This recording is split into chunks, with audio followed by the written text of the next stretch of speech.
Hi everybody, this is Terry.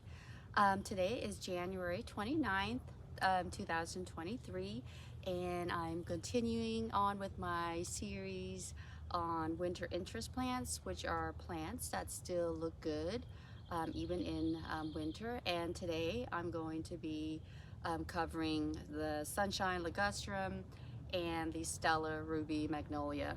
So I'm going to do it a little bit differently today, and probably starting today. Um, I'm gonna do like a different spin on it, and that'll be my experience as a new gardener with these plants.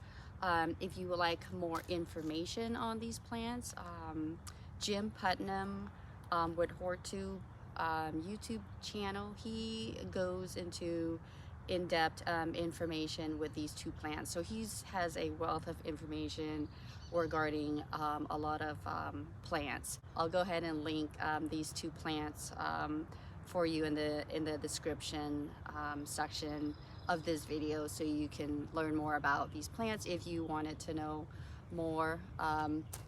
But as far as on my end, I'm going to focus on my experience with these two plants as a new gardener. So my name is Terry, if I didn't mention that.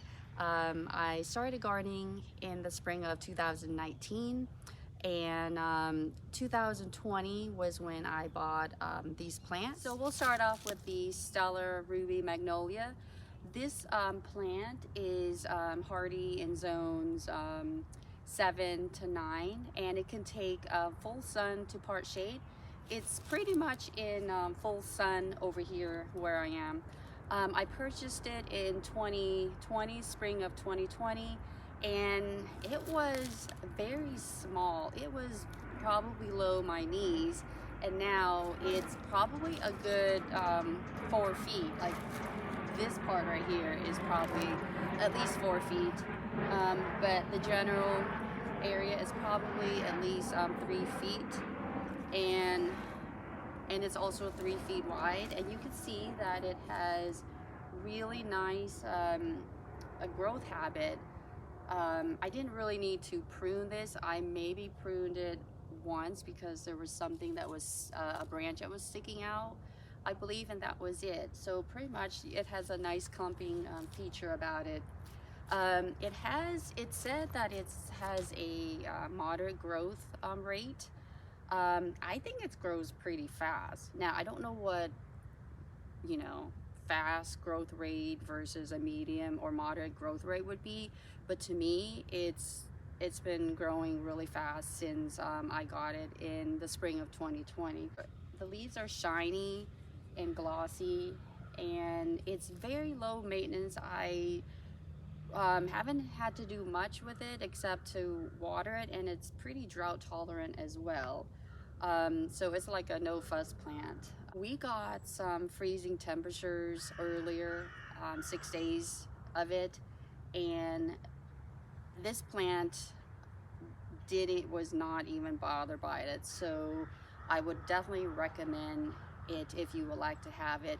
And it produces these very fragrant reddish pinkish color. They're pretty small, but they smell really good. Like, I would be up there, I remember up there at the hill working, and I could smell something, and I was like, what is that? And it was this plant. It's the blooms smell like bananas, so the fragrance can travel, especially if you have a nice breeze, so you can smell it a good distance away.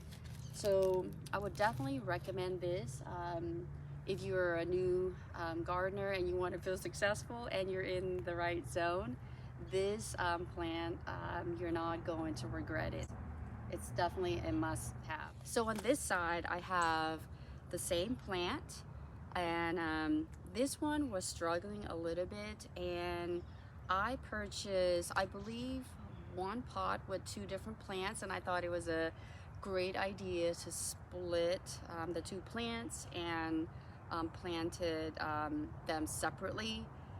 So this one was struggling for a good bit, and then I believe this year it has bounced back really well. So I'm so glad that it did. And it got a little bit of winter burn here, but otherwise I am so glad that it's doing so good. So this is Sunshine Ligustrum. Its zone is 6 to 9. It's supposed to be a plant that's very hardy, drought tolerant, all that stuff. But for me, I don't think that they have been doing so good like I expected them to.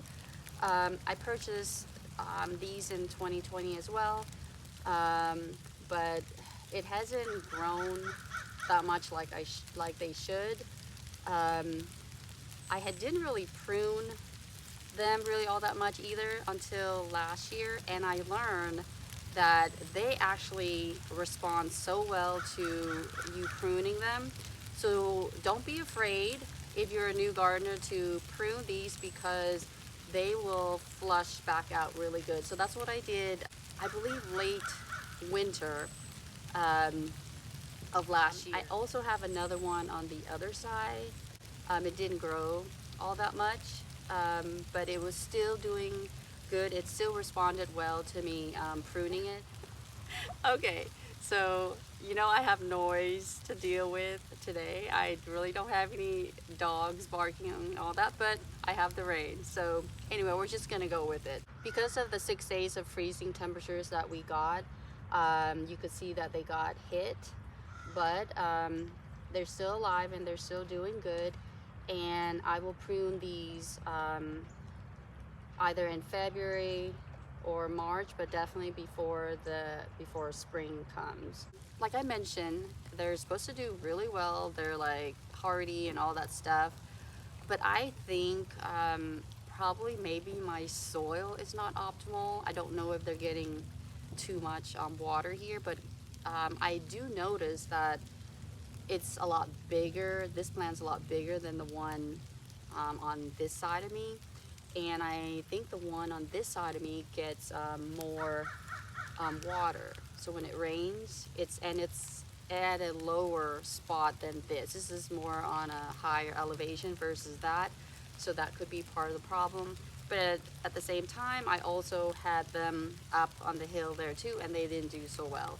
So it just depends on your condition, but I think that I moved these guys so many times that maybe they're just sick and tired of me and they just wanted to give up. I noticed that the first time that I planted them was where the the spot behind the camera. They did so well, but then I realized I didn't wanted them over in that spot, and so I moved them to various spots, and that's when they started not doing so good.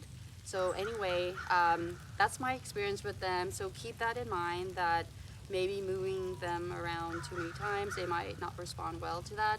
But otherwise, I definitely recommend this plant as well. They're like sunshine in a garden. So thank you so much for watching. I hope you learned something from this video. And until next time, bye for now.